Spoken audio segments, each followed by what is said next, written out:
18 जनवरी को मौनी अमावस्या के पवित्र स्नान के दौरान हुए विवाद ने देश का ध्यान खींचा है। दरअसल स्नान के लिए देश भर से श्रद्धालु संगम नगरी प्रयागराज पहुंच रहे थे। इस दौरान शंकराचार्य स्वामी अविमुक्तेश्वरानंद अपने रथ के साथ संगम नौज की तरफ बढ़ने लगे। पुलिस के मुताबिक भीड़ बढ़ने से भगदड़ के डर और सुरक्षा के मद्देनजर उन्हें रथ से उतरकर पैदल जाने के लिए कहा गया, लेकिन शंकराचार्य के समर्थक उनके रथ को आगे ले जाने पर अड़े रहे। इस दौरान पुलिस और उनके समर्थकों के बीच धक्का मुक्की हो गई और माहौल तनावपूर्ण बन गया, जिसके बाद किसी अनहोनी की आशंका के चलते शंकराचार्य का जुलूस रोक दिया गया। अब इस पूरे घटनाक्रम पर राजनीतिक प्रतिक्रियाएं भी आ रही हैं।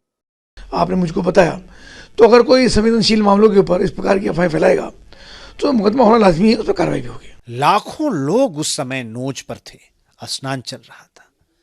प्रशासन ने तो यही निवेदन किया कि या तो आप थोड़ा समय रुक जाएं, भीड़ थोड़ा कम हो जाए तो हम आपकी प्रतिष्ठा के अनुरूप आपका स्नान कराएंगे। और इस समय अगर तुरंत जाना है तो बग्गी लेके जाना थोड़ा मुश्किल है, वहां कोई भगदड़ हो जाए, कोई बात हो जाए, किसकी जवाबदेही है आप बताइए। तो मुझे लगता है कि सरकार की और प्रशासन की कहीं ऐसी कोई मंशा नहीं है कि हमारे किसी संत महात्मा के उनके प्रतिष्ठा के प्रतिकूल हम कोई व्यवहार करें, ऐसा कोई है। उनका हमेशा से आदर है, सम्मान है, लेकिन जनता की सुरक्षा का जब मामला आता है तो सरकार की जिम्मेदारी बनती है, हम उसका पालन कर रहे हैं। जबकि विपक्ष की माने तो शंकराचार्य अविमुक्तेश्वरानंद को बीजेपी विरोधी मानती है, इसीलिए उनके साथ इस तरह का व्यवहार किया गया। भारतीय जनता पार्टी के खिलाफ जो बोलेगा, जो उनसे बात करेगा, जो उनसे सवाल करेगा, उनके लिए कोई धर्म जाति नहीं है, उसी के ऊपर वो कार्रवाई करेंगे। आज भारत में 4 शंकराचार्य हैं, जिसमें एक है अविमुक्तेश्वरानंद जी।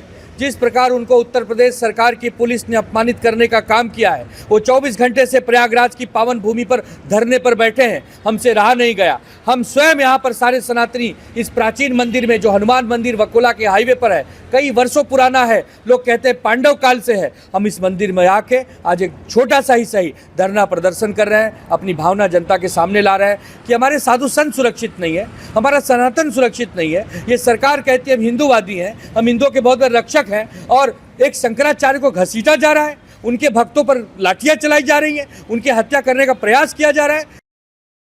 सियासत अपनी जगह है, लेकिन डीएम ने साफ कहा है कि प्रशासन ने किसी भी संत या श्रद्धालु के साथ कोई भेदभाव नहीं किया है, बल्कि भीड़ को नियंत्रित करने की जिम्मेदारी निभाई है और पूरी सीसीटीवी फुटेज मौजूद है।